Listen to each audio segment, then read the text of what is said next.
आप देख रहे हैं नेक्स्ट 9 पॉलिटिकल बाइट और मैं तृप्ति आप सबको ये बताना चाहूँगी इस खास रिपोर्ट में कि किस तरह से बिहार में नीतीश कुमार के बेटे निशांत को लेकर उठ रहे हैं सवाल। क्या राजनीति में वो नीतीश कुमार के कंधे का बोझ हल्का करेंगे? क्या पिता के बोझ को हल्का करने के लिए राजनीति में उतरेंगे बेटे निशांत? जैसा कि आप जानते ही हैं, विपक्ष ने नीतीश को थका हुआ और बिल्कुल रिटायर्ड बता दिया है, जिसके कारण जेडीयू को भी एक युवा चेहरे की ज़रूरत है और मांग नीतीश के बेटे निशांत को लेकर जेडीयू में बढ़ी है। ऐसे में वंशवाद की राजनीति की आलोचना करने वाले सीएम नीतीश कुमार अब अपने बेटे निशांत की राजनीति में एंट्री कैसे करवाएंगे?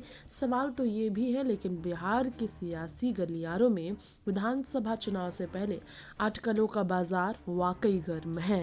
जी हाँ, लालू यादव ने क्रिकेट छोड़कर राजनीति में आए अपने बेटे को बिहार का भविष्य घोषित किया, तो चिराग पासवान ने भी बॉलीवुड छोड़कर अपने पिता रामविलास पासवान की राजनीतिक विरासत को संभाला। इस संदर्भ में अब सीएम नीतीश कुमार और उनके बेटे निशांत का नाम भी चर्चाओं का विषय बना। पिछले कुछ दिनों पहले अपने पिता के नाम पर जनता से वोट की अपील करते हुए निशांत कुमार नजर आए। अब यहाँ पर सवाल ये है कि जिस तरह से राजनीति में ज़रा भी रुझान निशांत का नहीं है, तो क्या नीतीश कुमार के साथ निशांत राजनीति में रुझान न रखकर भी उनके कंधे का बोझ हल्का करने आएंगे? और अगर नहीं आएंगे क्योंकि राजनीति में उन्हें इंटरेस्ट नहीं है, तो कौन होगा जेडीयू के लिए स्वाभाविक उत्तराधिकारी? कौन होगा?